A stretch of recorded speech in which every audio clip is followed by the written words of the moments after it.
Martins stepped into the half-built house in Ondo State with his sight boots crunching on gravel. He heard soft laughter. Two thin boys peeked out from under a torn blue tarp. Same sharp nose, same tiny dimple on the left cheek, same eyes. His eyes. Martins froze. His heart beat loud in his chest. You must be my children," he whispered before he could stop himself. Both boys pulled back, wide-eyed. "Mama said don't talk to strangers," one said. "I'm not a stranger," Martins replied, voice shaking.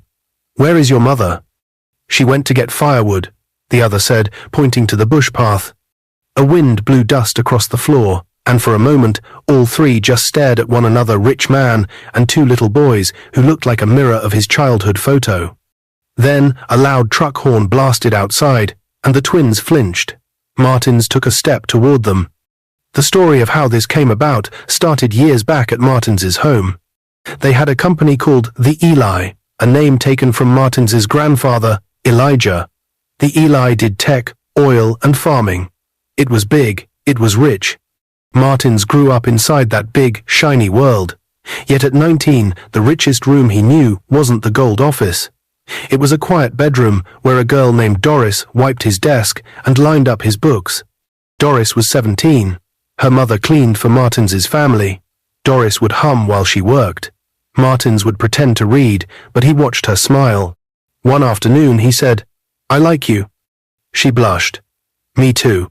When they were alone the next time, they held hands, and the world felt soft and safe. Months later, before Doris could tell him she was pregnant, Martins's father found out first. The securities who brought the news shouted at Doris's mother. They sent them away. "You did not raise your daughter well," one said. "The child is not our son's."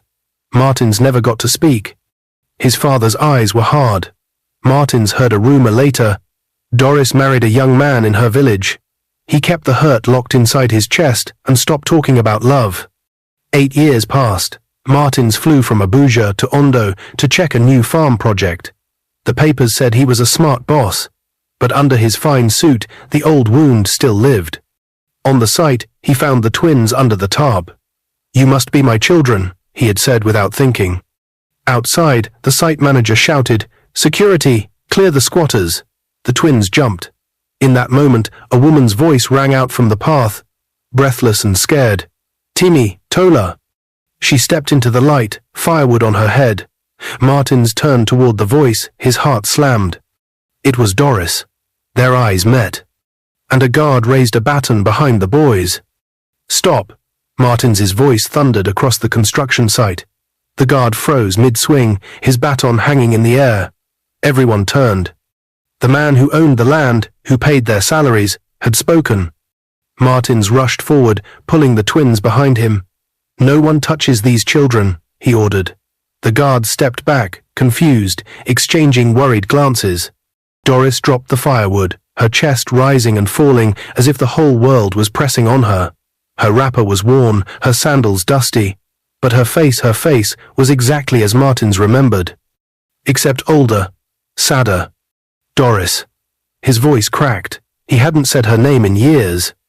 She swallowed hard, tears already burning her eyes. "Martins, please, don't take them away from me. They're all I have." The twins clung to her wrapper, looking up at both of them, confused.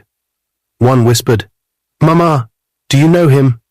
Martins's hands shook. "Know him? Boys, look at me. Look at your face in mine. I am your father." The air seemed to stop. Workers nearby froze, whispering among themselves. Doris's eyes widened in panic. "No, Martins, don't say it here." Martins clenched his fists. 8 years, Doris. 8 years I searched for answers. My heart told me you didn't betray me. Now here you are, hiding in an unfinished building with my sons. His voice rose and cracked, torn between rage and heartbreak. Timi and Tola looked at each other, scared. "Mama, is he really?" Doris knelt down, pulling her boys close. Her lips trembled. "Yes," she whispered. "Yes, he is your father." The words hit Martins like thunder. His knees weakened, his eyes burned. He wanted to shout for joy, but the weight of betrayal crushed him. His parents, his so-called protectors, had done this. They had stolen 8 years of his life, 8 years with his children. Suddenly, a worker muttered too loudly, "So the billionaire's children are beggars now." Another laughed.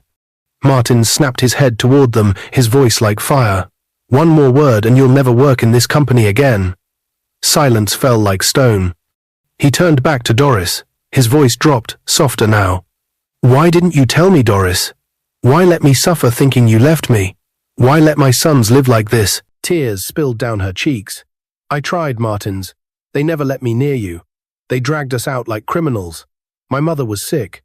I had no money. I had no choice but to raise them alone. Every day I prayed you'd find us. But I didn't know. I didn't know if you still cared." Martins's breath came heavy. He touched the twins' faces gently, as though proving to himself they were real. "I cared, Doris. I never stopped." But before he could say more, the deep rumble of an approaching convoy rolled into the sight. A line of black SUVs pulled up, dust flying into the air. The company crest gleamed on their plates. Martins's stomach dropped. He knew that convoy. It was his parents, and they were seconds away from seeing the children. The black SUVs screeched to a halt, dust clouding the sight. Men in sharp suits stepped out first, scanning the area. And then, like a king and queen stepping onto a stage, Martins's father and mother emerged. Chief Aide Martins, tall, stern, his grey hair slicked back, his cane tapping the ground with authority. Beside him, Lady Veronica, pearls around her neck, eyes sharp as glass. Martins's pulse raced.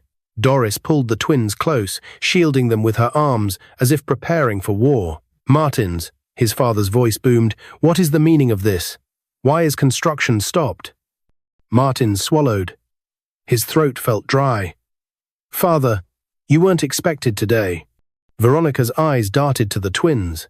She stiffened, her lips pressed into a hard line. She recognized them instantly, same eyes, same dimple as Martin's.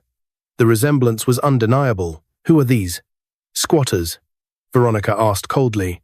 Silence. Even the workers dared not breathe. Martins's fists clenched. He stepped in front of Doris and the boys. "They are not squatters. They are my children." The words cracked the air like thunder. Gasps echoed. The guards shifted uneasily. The workers murmured. Chief Aide's cane slammed the ground. "Nonsense. Don't disgrace this family with wild talk." But Martins stood firm, his voice shaking but strong. "I said they are my sons, and Doris is their mother." Chief Aide's face darkened like a storm cloud. "You mean the maid's daughter? The one we threw out years ago?" Doris lowered her head in shame, tears dripping into the dust. The twins clung tighter to her wrapper. Martins's heart pounded. He wanted to scream, to expose them, to demand why they destroyed his first love, why they condemned his children to grow up in poverty while he lived in wealth.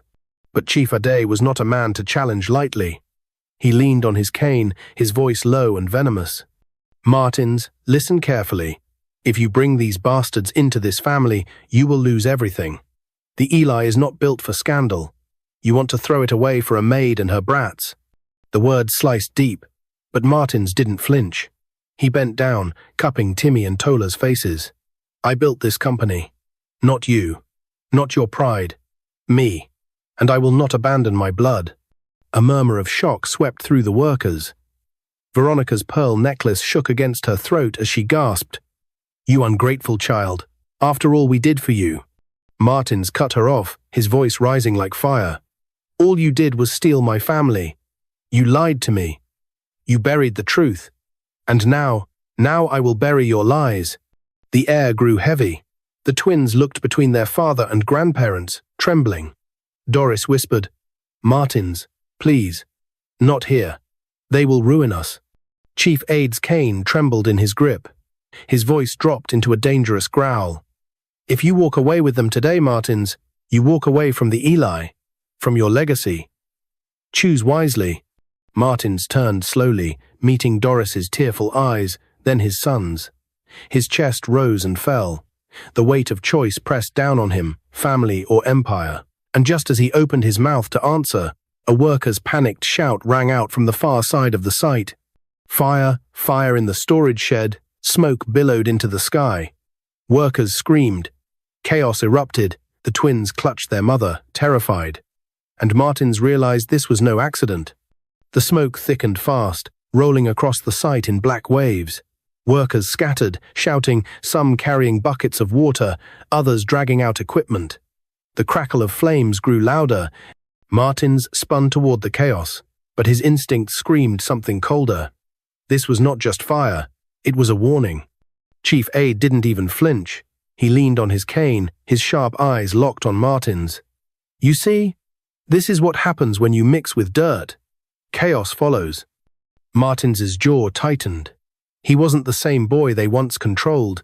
He was no longer a powerless son of wealth. 8 years away from Abuja had forged him. While his family thought he survived only by the Eli, Martins built his own empire quietly. He had poured his brilliance into tech startups, investing early in renewable energy, and building agricultural innovations that spread across Africa. He owned companies in his own name, companies even his parents couldn't touch. His wealth wasn't borrowed. He was a billionaire in his own right. He turned to his father, firelight flickering across his face. Don't forget, father, I don't need the Eli. My name alone can build 1,000 empires. I won't trade my children for your crown. For a moment, Aide's mask slipped. His cane pressed harder into the soil. Veronica's hand trembled against her pearls. They knew it was true. Martins was beyond their control now. The twins clung to Doris, coughing as the smoke reached them. Martins ran forward, scooping them into his arms. Cover your nose, boys, he urged, wrapping his suit jacket around them. Doris held onto his sleeve as they rushed out into the open. Flames leapt high from the storage shed, but something about the fire was strange, too fast, too sudden. Martins's mind raced. Then he spotted it. A trail of spilled kerosene leading from the shed's door. Arson. Someone had set this fire on purpose. He whipped around, scanning the site.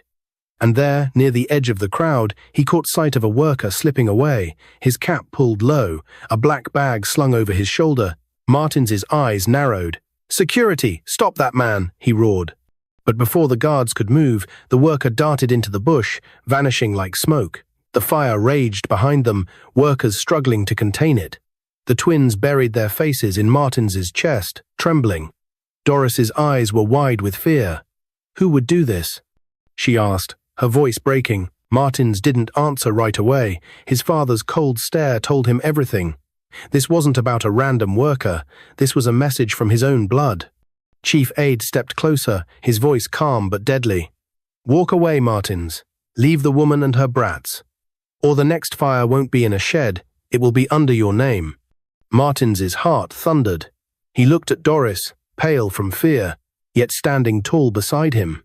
He looked at his sons, their tiny hands gripping his shirt as if he were their only lifeline. And in that moment, Martins made a silent vow. They've taken enough from me, he thought. I will protect them, whatever it costs. He opened his mouth to speak, but before he could, one of the twins, Tola, lifted his head and shouted with surprising boldness, his small voice echoing across the smoky yard. Don't talk about my father like that. The entire site went silent. Aide's face darkened. Veronica gasped, clutching her pearls. And Martins realized for the first time his sons were ready to fight for him too. But then, in the distance, sirens wailed.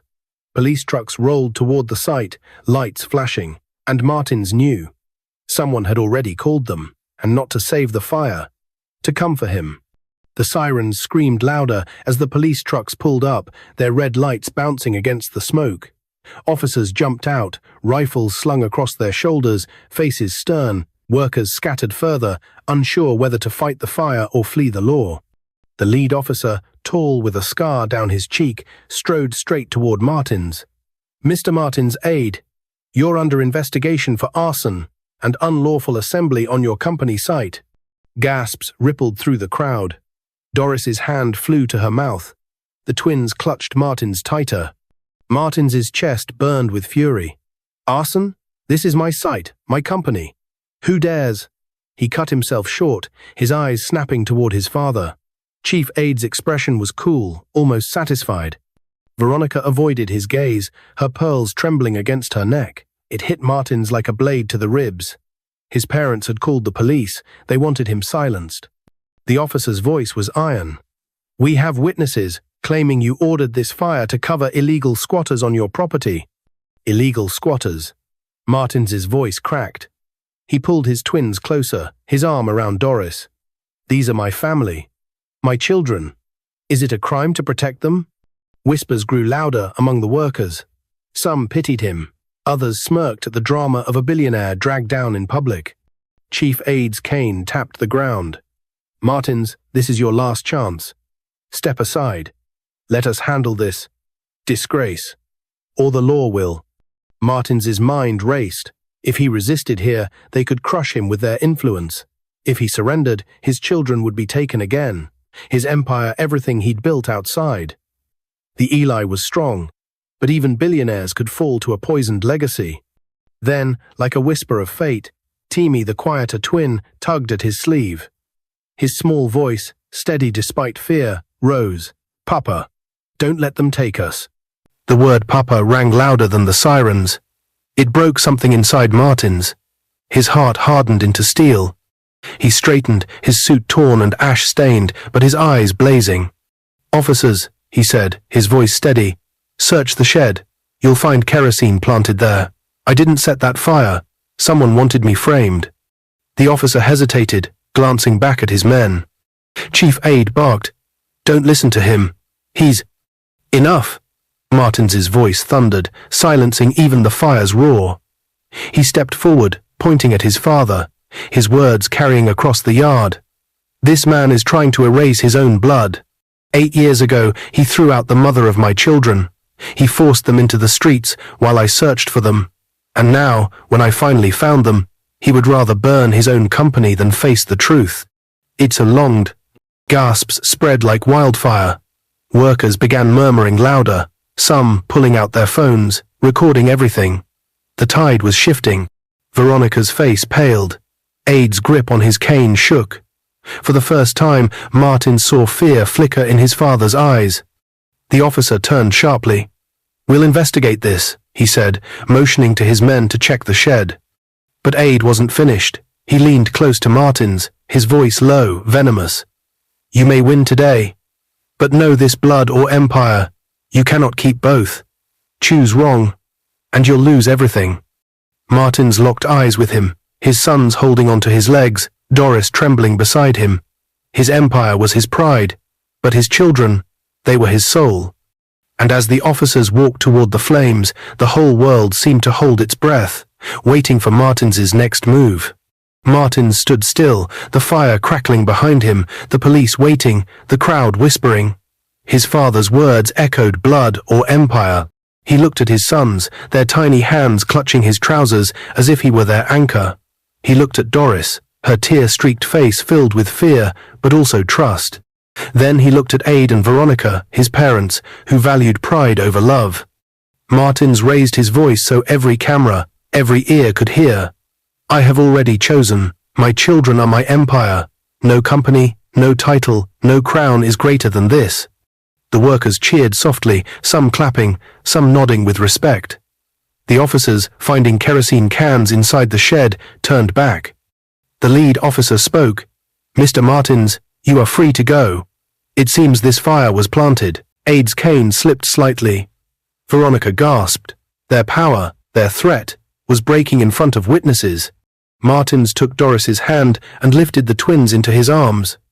"I don't need to fight you," he told his parents coldly. "The world can see the truth now." With his family at his side, he walked out of the smoke. Not defeated, not disgraced, but reborn. The empire of the Eli would tremble, but Martins's true empire had just begun. Please, like this video and subscribe to our channel for more videos.